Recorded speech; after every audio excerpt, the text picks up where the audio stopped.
Makanya kenalilah pasanganmu sejelek-jeleknya supaya kamu siap mencintai dia apa adanya. Tapi kalau pas pacaran baru kenal, bahaya, karena pas pacaran itu momen dimana kita menunjukkan semua kepalsuan. Kriteria itu penting. Apakah kamu siap untuk hidup sama dia 30, 40, 50 tahun? Kalau enggak jangan. Sering sekali kita mengatakan sayang karena udah lama. Nah akhirnya kamu mencintai memori bukan mencintai dia. Enggak semua orang bisa jadi pasangan hidup. Ada juga yang jadi pengalaman hidup. Ya. Kalau pacaran, apakah tujuannya harus untuk menikah? Oke. Sekarang saya balik pertanyaannya. Kalau bukan buat menikah, buat apa? TTM. Jadi memang pacaran gak selalu dan gak harus berujung ke pernikahan. Tapi at least ketika kita memutuskan untuk mau membangun hubungan, ada titik itu di depan kalian. Tetapi kan pacaran itu kan punya proses. Dari teman itu artinya gini, saya tahu kamu. Lalu mulai lebih dekat, jadi teman dekat. Ya, jadi awal teman dekat, dia bisa bilang aku lebih tahu kamu. Udah, kalau cocok-cocok ya lebih dekat lagi. Ini nggak usah ada mesra-mesra dulu, nggak usah ada WhatsApp tiap hari, nggak usah jalan tiap hari, kan temen nggak jalan tiap hari berdua kan? Enggak, karena kita harus batasi chemistry di dalam diri kita. You cannot control your chemistry. Nggak bisa. Kalau kamu melakukan, chemistry muncul dan kamu nggak bisa tahan, makanya kamu harus perlu bikin batasan. Nah, habis itu dari teman dekat, sahabat. Kalau sahabat berarti kita sudah tahu semua kejelekannya, masa lalunya. Dia pernah berzina atau enggak, bagaimana dia sama orang tuanya, bagaimana dia punya masa lalunya. Nah kalau udah kenal, kurang lebih kenal kejelekannya, kelemahannya, ya baru tinggal dipilih, nilainya sama enggak, tujuannya sama enggak, bisalah pacaran. Nah pas sudah mulai pacaran kan sudah mulai banyak kesepadanan kan. Jadi kita bisa oke deh, kayaknya aku mau sama kamu. Walaupun kesannya coba, tapi percobaan yang sudah dilewati dengan nilai-nilai yang pasti. Nah kalau kita pacaran dulu baru kenal, nah ini yang sering terjadi. Pas nikah ternyata. Makanya kenalilah pasanganmu sejelek-jeleknya supaya kamu siap mencintai dia apa adanya. Tapi kalau pas pacaran baru kenal, bahaya, karena pas pacaran itu momen dimana kita menunjukkan semua kepalsuan. Rata-rata seperti itu. Makanya kalimat ini saya mau bilang yes. Tetapi perlu ada proses yang dilakukan secara bertahap. Teman dekat, sahabat, pacar, baru antara mantan atau nikah ya kan. Iya, jangan pacaran kalau nggak siap putus, jangan nikah kalau siap cerai. Jadi kalau kamu nggak siap putus jangan pacaran. Tapi kalau siap cerai, jangan nikah. Mungkin itu. Wow. Oke, ada lagi. Ini kayaknya handy banget ya. Siap jatuh cinta, siap disakiti. Punya Come on, quotes. George. Oke, next. Satu lagi. Ada satu lagi ya. Gini, sakit hati itu kurang lebih harus direncanakan. Punyalah perencanaan sakit hati. Karena setiap orang pasti menyakiti kamu, termasuk pasanganmu pasti. Tapi at least bukan sakit hati yang unplanned. Karena sudah tahu kecenderungannya. Ini memang orangnya emosian, memang dia dulu punya kecenderungan selingkuh, dia punya kecenderungan kasar, punya kecenderungan ini. Ketika kalian siap menikah, kalian sudah punya tabungan itu kayak oke, kurang lebih dia seperti itu, tapi aku lihat dia komitmen, aku siap. Jangan tiba-tiba cerai karena ternyata lah, berarti prosesnya nggak tepat, nggak temen dulu, nggak temen deket, nggak sahabat dulu. Mungkin itu. Boleh pertanyaan selanjutnya? Ini selanjutnya ya, Kak, ketika kita sudah punya pasangan, tantangan dalam pasangan itu adalah hawa nafsu. Menurut kakak gimana cara untuk melawan hawa nafsu itu dalam suatu hubungan? Ya caranya adalah temenan sama Adam nafsu. Oh iya. Karena yang nafsu hawa nih. Adam, Hawa ya, Adam itu gak nafsuan sebenarnya. Come on. Waduh. Gimana? Ya oke. Teman-teman, sampai kapanpun kamu pasti punya namanya hawa nafsu. Itu kan namanya perasaan.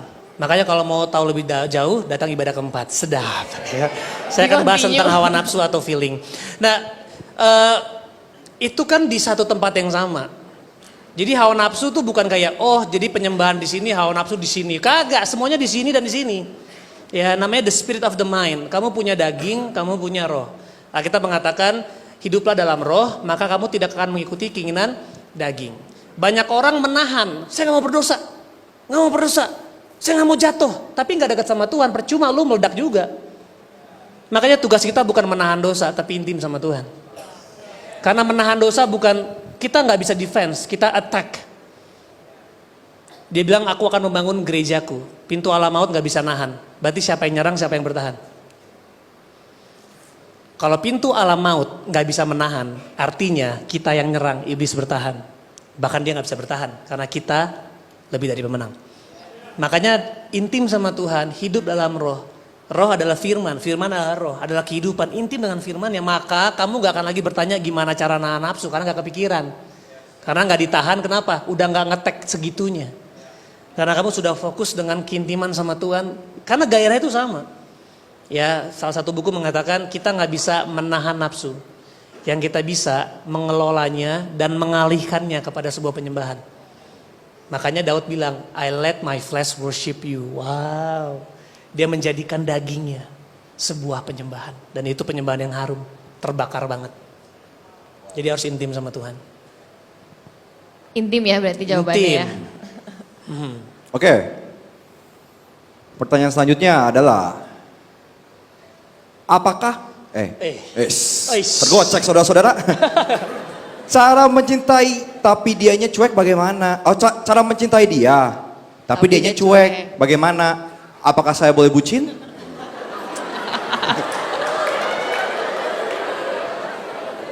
Ini agak lucu, ini kemungkinan besar gini. Dia naksir sama tampangnya, dia suka sama perawakannya, pas pacaran, cuek ternyata.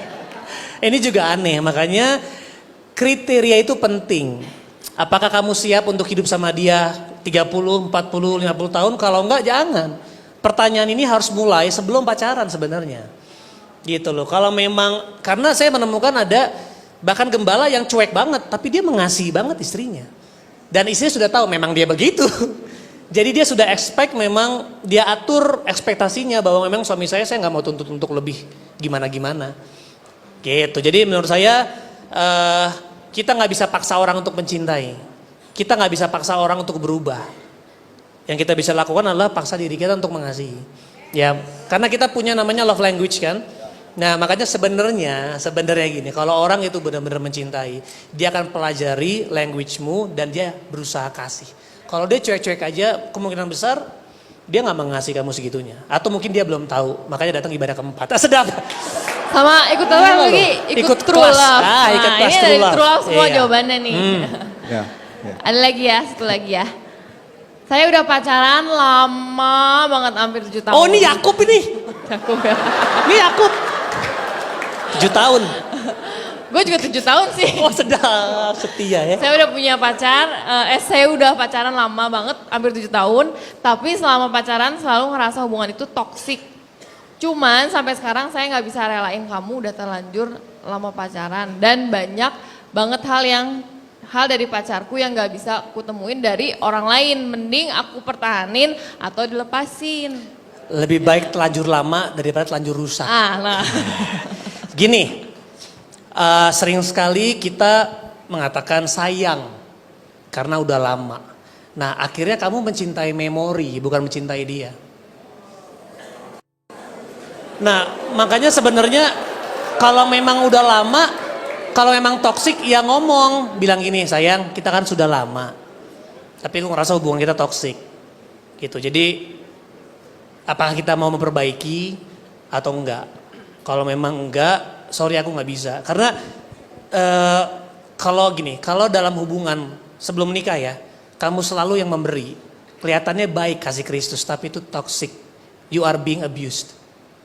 Nah jangan, temukan orang juga yang memang siap mencintai kamu juga apa adanya. Supaya pas nikah, kalaupun dia berubah, kamu tahu dia nggak seperti itu. Makanya teman-teman menurut aku, jangan sekedar dilepasin. Harus dibuang. Oh enggak. Maksudnya jangan dilepasin dulu. Ya ngobrol dulu, tanya ke mentor. Karena kita gak bisa cepet-cepet kayak oh berarti bukan. Karena bisa jadi melalui kamu dia juga bisa disembuhin mungkin. Nah satu statement juga saya mau bilang gini. Gak semua orang bisa jadi pasangan hidup. Ada juga yang jadi pengalaman hidup. Ya. Berat. Iya. Berat itu. Tapi Wadidaw. pengalaman yang direncanakan, maksudnya direncanakan dengan nilai-nilai, jangan sembarangan. Sebenarnya pilihannya cuma dua ya. Mau bikin surga di bumi apa neraka di bumi. Oh, Pengalaman banget ya. yes, tapi itu betul. Betul ya? Oke. Pertanyaan selanjutnya. Gue udah pernah jatuh sama cowok gue. Jatuh cinta maksudnya atau jatuh apa ya? Nah, Nggak ngerti, belum pernah soalnya. kita udah 2 tahun mencoba buat our relationship work. Kita juga lagi di mentor sekarang. Cuma yang jadi masalah cowok gue selalu merasa ada ketakutan kehilangan gue. Dan dia jadi posesif, suka parno gitu. Apakah hubungan yang sudah pernah jatuh harus berpisah? Oke, hubungan yang jatuh memang tidak harus, kalau bilang tidak harus, tidak.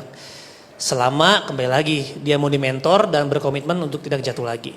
Nah, untuk hubungan kayak begini teman-teman memang kata break itu kita suka sebel denger ya, kamu break dulu deh. Nah gini, sebenarnya break itu penting selama teman-teman dipulihkan sendiri sama Tuhan. Sebagai seorang cowok ya, kita tuh harus punya namanya aktualisasi diri. Lu harus benar-benar bisa bertanggung jawab atas hidup lu. Karena itu yang bisa membuat kita juga ngerasa bangga. Teman-teman, kita perlu loh punya rasa bangga sama diri sendiri. Itu bukan yang utama, kebanggaan kita harus Kristus, gak ada yang lain. Tapi kalau lu bangga sama Kristus, lu gak ngerti apa yang lu banggain dari lu, mungkin itu toxic faith.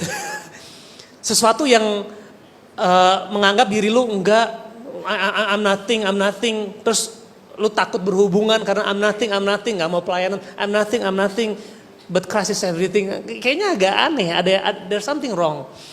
Nah, menurut saya lebih baik lakukan proses pemulihan yang benar-benar sendiri tanpa melibatkan pasanganmu, supaya nggak ada string attach atau unholy soul tie yang membuat kayak ada cadangan. Harus benar-benar dipulihkan. Bisa jalan bareng kok, tapi yang penting ada komitmen. Kalau memang enggak, udah deh jangan, karena yang namanya cinta itu Alkitab bilang jangan membangkitkan cinta sebelum waktunya. Bahasa Inggris bilang jangan membangkitkan cinta sebelum kamu siap. And love is as strong as death. Kidung Agung 8. Jadi kalau kita nggak siap dalam chemistry itu, nanti lama-lama kamu cuman hidup dalam kejatuh cintaan, tapi nggak pernah bertumbuh dalam cinta. Itu karena chemistry yang terus, aduh sayang, nanti gimana kalau putus, sedih. Itu berarti kita sedang dedak dalam proses bertumbuh. Cuman stuck dalam fall in love, nah itu memori tadi. Semoga membantu teman-teman. Nah ini pertanyaan selanjutnya. Selanjutnya ya. Posisi kita sebagai sahabat dari yang bucin gimana? Apa yang bisa kita lakukan? Ajak datang maksudnya ke Baru ngomong itu. Ya menurut gue sih sahabat itu walaupun gak bisa memenuhi, tapi peran sahabat itu bisa sangat penting untuk bisa menyatakan kasih Kristus. Coba belajar mengasihi dia apa adanya, belajar tegur dia, belajar kasih tahu apa yang salah dari dia. Mentok di situ doang.